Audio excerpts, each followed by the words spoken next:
I really admire people who knew what they wanted to do their whole life. I had dinner with Martin Vero last night, and he told me since the age of 7 he wanted to be a sculptor, and look what he's done. The incredible sculpture around here. And I was never like that, or Alexander Tsiaris, who knew he wanted to be a Macedonian goat herder from childhood. Well, I wasn't like that. I never really knew what I wanted to do. And I was a good student, but I was better with my hands, and I ended up becoming a carpenter, and I knew that's what I wanted to do. And so when I finished college, I got a job as a carpenter, and my parents were worried because they didn't think there was any money in that. So they thought, just apply to medical school, and see if you get in. So I applied. I didn't get in.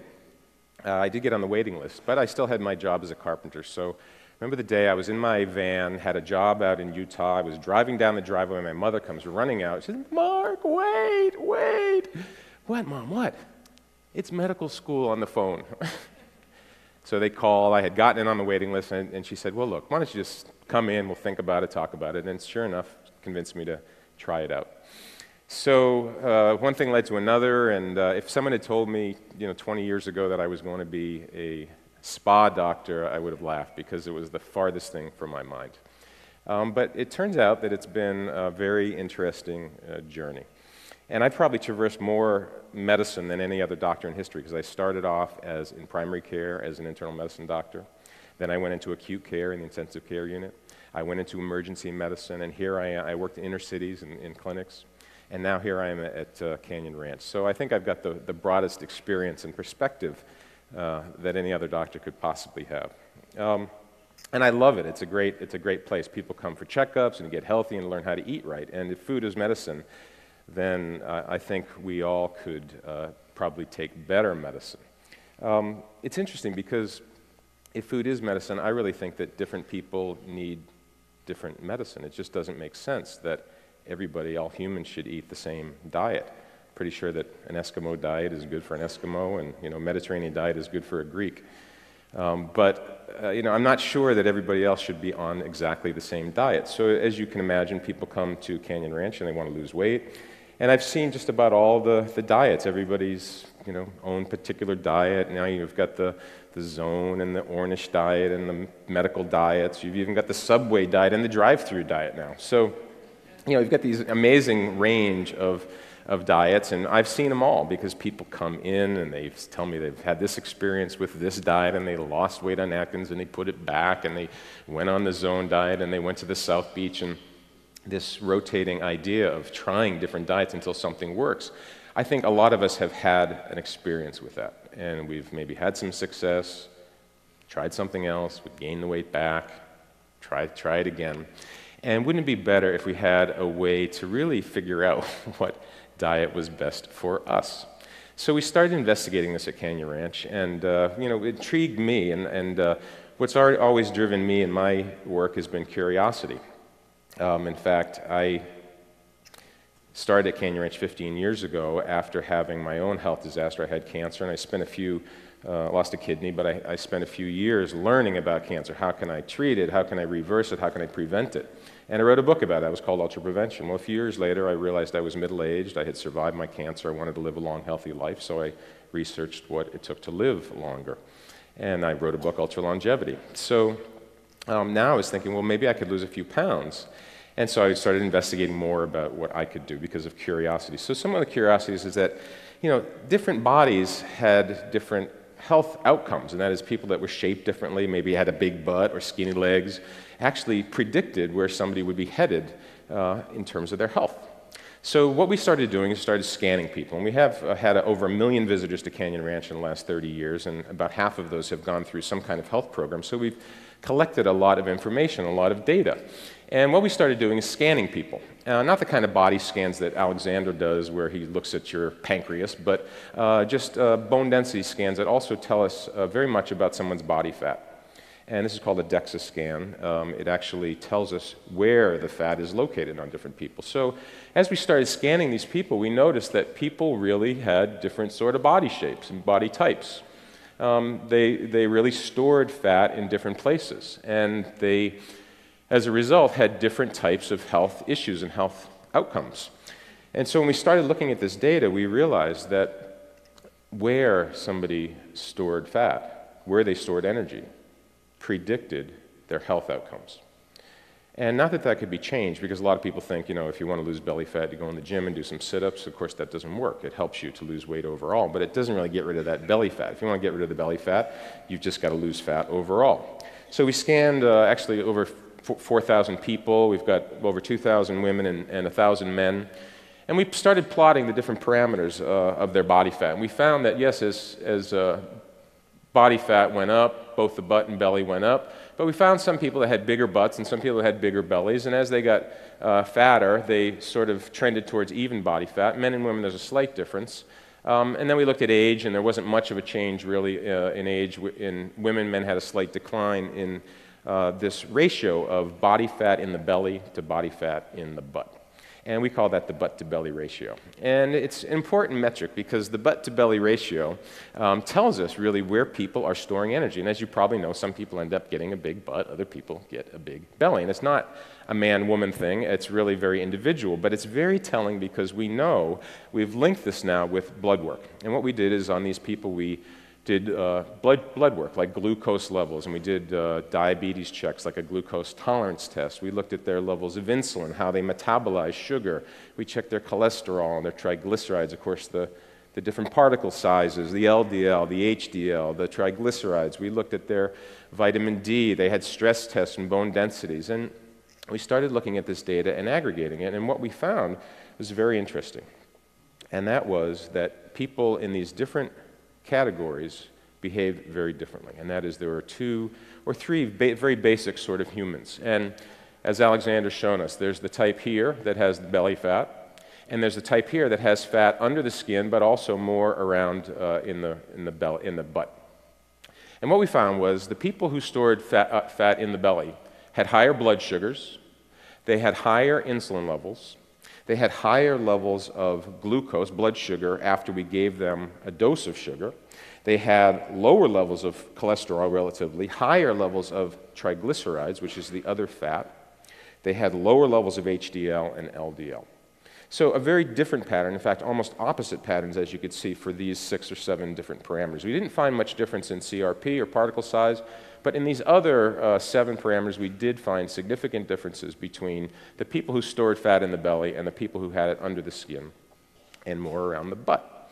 And so this was very interesting because we thought if we could personalize the diet, if we could make it more pertinent for that individual, maybe the person would have better success with weight loss and improve their health at the same time. And that was a great goal. Because as you know, people have had different success. It's not just about losing weight, it's also about improving your health. And that's one of our big pushes, of course, is we want to really improve and control so many of these cardiovascular risk factors. So what we found, there were also, and Alexander's helped with this, and if you look at where the fat is stored, you can see here, this is a person who has fat under the skin.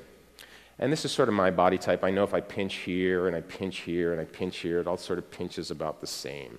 And when I go through the DEXA scanner, it tells me, yeah, my body fat is completely uniform. It's exactly even, and it's located here under my skin. That's different than a person like this who has, look at this fat inside the belly, and you can't pinch that fat because you can pinch this, but you can't pinch that because it's what we call visceral fat. It's not just under the skin, it's actually inside the abdominal cavity. It's surrounding the organs in the belly. It's surrounding the gut and the bowel and the pancreas and the liver. It's encasing those organs, and that's a very different type of fat storage. That's what we call, again, visceral fat. And you can see the difference between the visceral fat here and the subcutaneous fat, or the fat under the skin. Now, I've also had a number of personal observations in terms of the differences between these people that I think are helpful, although we still need to do some work to scientifically validate all of these points. But what I found is that people who have belly fat are very slow to get hungry. They just don't get hungry much. These are the people who go all day long. They really don't have much hunger. They get home at night and they'll start to eat, but not because they're hungry, but because they haven't eaten anything all day and it's dinner time. And I think part of the reason why they tend to have less hunger is these people have, remember, higher blood sugar. Higher blood sugar. So if you maintain a higher blood sugar, you're going to be less apt to be hungry. Now, the people who had more hip and butt fat, were much quicker to hunger. They were going 4 hours and getting hungry and needing something. And this is really important because when somebody goes too long without eating and their blood sugar tends to drop, as these people do, when they finally get to food, their goal is to get that blood sugar back up. So what you'll find is the people who have lower blood sugar and more frequent hunger, when they get to food, they're going to be eating too fast. They want to get that blood sugar back up. So these are the people who inhale their food. The food goes down so quickly. When you're sitting around the table, some people are just getting a fork in it, other people are already done. And those, of course, are the people who have more of the butt and leg fat. The people with the more belly fat can take their time about eating. And since that fat that accumulates under the skin, you know what that's called, cellulite, the group over here is going to have much more cellulite than the group who stores more belly fat. Now, when they get down to the pool, we also can distinguish these people because the people who have more butt and leg fat float like a board. The legs are right up, the feet are out of the water. They can almost walk on water. And the people who have more belly fat, they have less leg fat. They float like a jellyfish. The legs hang down. And you've probably seen, people like this, and the belly's sticking out, and the legs are hanging way down. That's more of the jellyfish kind of float. And as soon as we get them in the pool, we can distinguish these two groups right away because we can tell, the feet are up, the feet are down. We know which category you're in. Sugar has a big effect, and for these people over here with belly fat, sugar is like a drug. They get addicted to it. They have to have it. The more they have, the more they want. The more they want, the more they need. The more they need, the worse they get. And for them, the solution to losing weight is really breaking this sugar habit, this sugar addiction that they tend to have. And what we do is, we'll send them to Betty Ford because the only thing you can do is go through rehab. The other people, on the other hand, are kind of wary of sugar because they know if they eat just sugar, an hour or two later, they're going to have low blood sugar, and that's actually going to make them feel worse. So it's it's a bit scary for somebody in this category to just be eating sugar because, again, we found through glucose tolerance testing, if they get sugar, their blood sugar an hour or two later is low. So it actually drives more appetite. When belly fat people have a drink, they want another drink. That's what they want. One drink, alcohol has a hypoglycemic effect for most people, but since their blood sugar is already high, they've had a drink, they're just going to go for another. On the other side, having a drink makes them want to eat something. So they have a drink, their blood sugar drops, next thing you know, they want an hors d'oeuvre. So it changes the location of where you find these people. You find these people at the bar, and you find these people around the hors d'oeuvre table. So at any party, they sort of segregate out by themselves. You can see who the belly fat and who the leg fat people are. And there's a big difference in the diseases. Over here, we're getting a lot of diabetes, we're getting cardiovascular disease, high blood pressure, we're having strokes, heart attacks. That's where these people are headed. On the other side, of course, cancer. And that's because you've got to die from something. And if you're not going to have a heart attack, you're not going to have high blood pressure or diabetes, you're going to get cancer. Statistically, it's not that they have an increased risk of cancer, it's just that statistically these people have to break out. So I've started to think about these people in two very different ways, and that is this category as the hunter, and this category as the farmer. And that's because, if you think about it, hunters and farmers, had completely different access to food. The hunters were nomadic. They would follow the herd, or they would follow the resources. They would be foraging in an area. Once that area is depleted, they would move on. A hunter has an advantage in certain times because, and these are the people that will become diabetic, remember. So they're going to run a higher blood sugar. And that's good if it's a long time between food.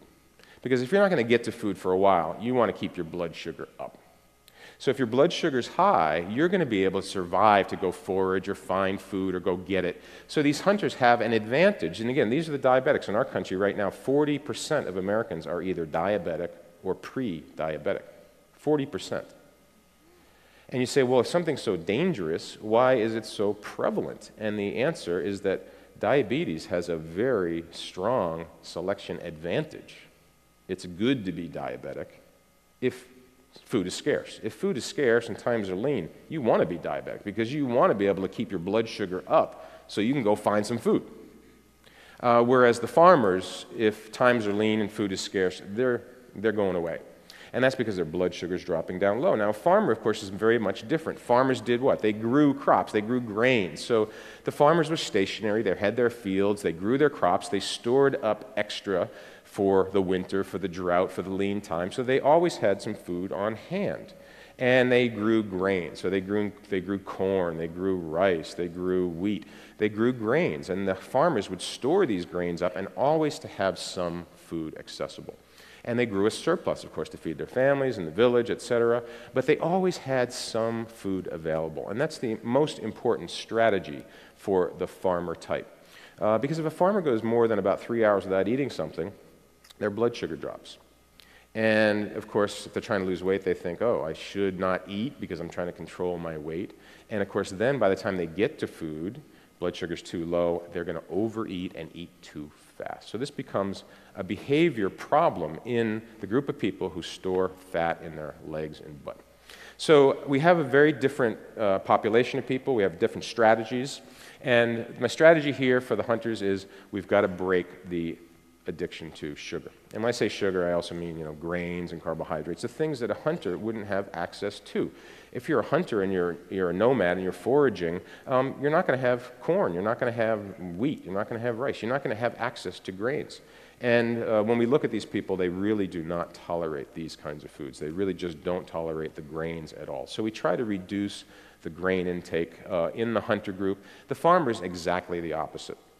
Exactly the opposite, and that is the farmers need the grain. They have to have that grain because they got to get their blood sugar back up. They're trying to, cure their hunger, but also not to overeat.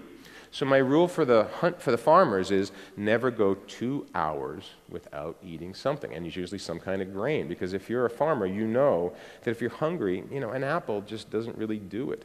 But a cracker does, or a piece of bread, or a little bit of, maybe a pretzel or something. All you need is a little bit.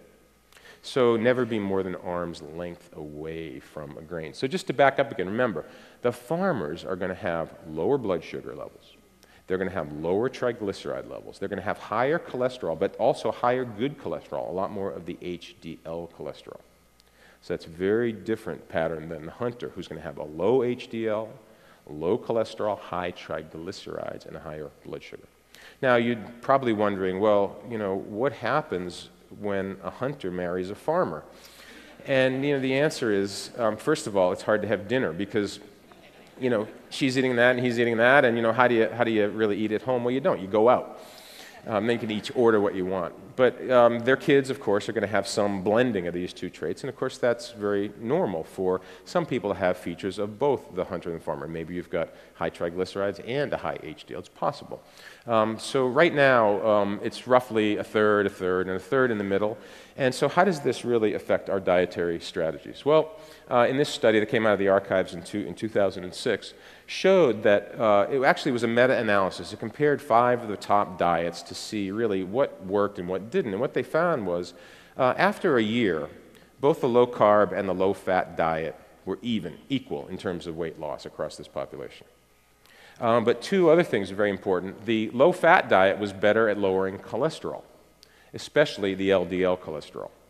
But the low-carb diet was better at lowering triglycerides and better at raising the HDL. So it makes sense, of course, because these things over here, if we go on, you can see that that's what we want to see over here, is this person, of course, has higher triglycerides and a lower HDL. The low-carb diet makes much more sense here. And on the low-fat side, of course, you're going to see someone who has a high cholesterol, and they have a high HDL, and they have low triglycerides, so that's the low-fat diet for the person who's in the farmer category. So by using this approach, what we're able to do is really personalize the diet. And you say, well, what about the rest of the people? What about the blends? Well, the perfect diet for the people who have the blend is the Mediterranean diet. So the Mediterranean diet actually makes much more sense for people in the middle. So here we have 3 diets. We've got a low-fat diet, we've got the Mediterranean diet, and we've got the low-carb diet. And by doing this kind of analysis, by looking at a very few parameters like the location of body fat, by looking at someone's blood sugar, cholesterol, triglycerides, and HDL, you can immediately know which diet would suit someone best. If they're clearly on the farmer side, it's going to be a low-carb diet. A low-fat diet. If it's clearly on the hunter side, you've got a low-carb diet. And in the middle, we've got a Mediterranean diet.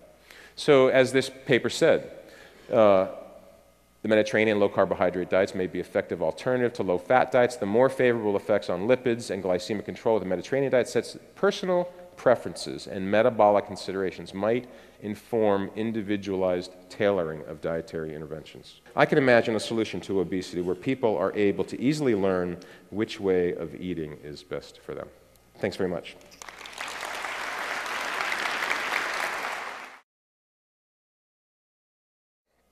You know, I really admire people who knew what they wanted to do their whole life. I had dinner with Martin Vero last night, and he told me since the age of 7 he wanted to be a sculptor, and look what he's done. The incredible sculpture around here, and I was never like that, you know, or Alexander Tsiaris, who knew he wanted to be a Macedonian goat herder from childhood. Well, I wasn't like that. I never really knew what I wanted to do. And I was a good student, but I was better with my hands, and I ended up becoming a carpenter, and I knew that's what I wanted to do. And so when I finished college, I got a job as a carpenter, and my parents were worried because they didn't think there was any money in that. So they thought, you know, just apply to medical school, you know, and see if you get in. So I applied. I didn't get in. I did get on the waiting list, but I still had my job as a carpenter. So remember the day I was in my van, had a job out in Utah. I was driving down the driveway, and my mother comes running out. She says, "Mark, wait, wait." "What, Mom, what?" "It's medical school on the phone." So they called. I had gotten in on the waiting list, and she said, "Well, look, why don't you just come in, we'll think about it, talk about it." And sure enough, convinced me to try it out. So one thing led to another, and if someone had told me, you know, 20 years ago that I was going to be a spa doctor, I would have laughed because it was the farthest thing from my mind. But it turns out that it's been a very interesting journey. And I've probably traversed more medicine than any other doctor in history because I started off in primary care as an internal medicine doctor.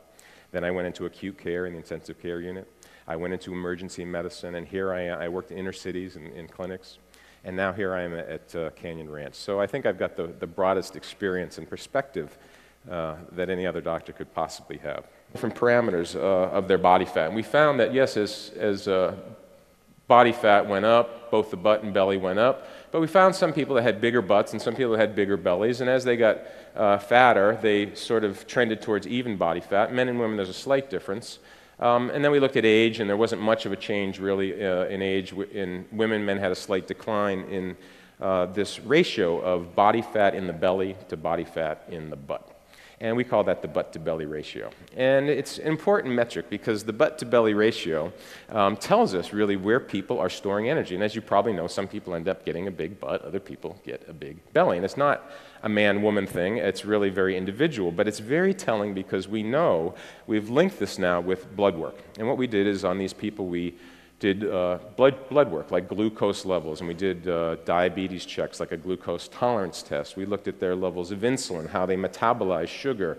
We checked their cholesterol and their triglycerides, of course, the different particle sizes, the LDL, the HDL, the triglycerides. We looked at their vitamin D. They had stress tests and bone densities. And we started looking at this data and aggregating it, and what we found was very interesting. And that was that people in these different categories behave very differently, and that is there are 2 or 3 very basic sort of humans. And as Alexander's shown us, there's the type here that has the belly fat, and there's the type here that has fat under the skin, but also more around in the butt. And what we found was the people who stored fat in the belly had higher blood sugars, they had higher insulin levels, they had higher levels of glucose, blood sugar, after we gave them a dose of sugar. They had lower levels of cholesterol relatively, higher levels of triglycerides, which is the other fat. They had lower levels of HDL and LDL. So a very different pattern, in fact, almost opposite patterns, as you could see, for these 6 or 7 different parameters. We didn't find much difference in CRP or particle size, but in these other 7 parameters, we did find significant differences between the people who stored fat in the belly and the people who had it under the skin and more around the butt. And so this was very interesting because we thought if we could personalize the diet, if we could make it more pertinent for that individual, maybe the person would have better success with weight loss and improve their health at the same time. And that was a great goal. Because as you know, people have had different success. It's not just about losing weight, it's also about improving your health. And that's one of our big pushes, of course, is we want to really improve and control so many of these cardiovascular risk factors. So what we found, there were also and Alexander's help with this, and if you look at where the fat is stored, you can see here, this is a person who has fat under the skin. And this is sort of my body type. I know if I pinch here, and I pinch here, and I pinch here, it all sort of pinches about the same. And when I go through the DEXA scanner, it tells me, yeah, my body fat is completely uniform. It's exactly even, and it's located here under my skin. That's different than a person like this who has, look at this fat inside the belly, and you can't pinch that fat because you can pinch this, but you can't pinch that because it's what we call visceral fat. It's not just under the skin, it's actually inside the abdominal cavity. It's surrounding the organs in the belly. It's surrounding the gut and the bowel and the pancreas and the liver. It's encasing those organs. And that's a book about it. It was called Ultra Prevention. Well, a few years later, I realized I was middle-aged. I had survived my cancer. I wanted to live a long, healthy life, so I researched what it took to live longer. And I wrote a book, Ultra Longevity. So now I was thinking, well, maybe I could lose a few pounds. And so I started investigating more about what I could do because of curiosity. So some of the curiosities is that, different bodies had different health outcomes, and that is people that were shaped differently, maybe had a big butt or skinny legs, actually predicted where somebody would be headed in terms of their health. So what we started doing is started scanning people, and we have had over 1 million visitors to Canyon Ranch in the last 30 years, and about half of those have gone through some kind of health program. So we've collected a lot of information, a lot of data.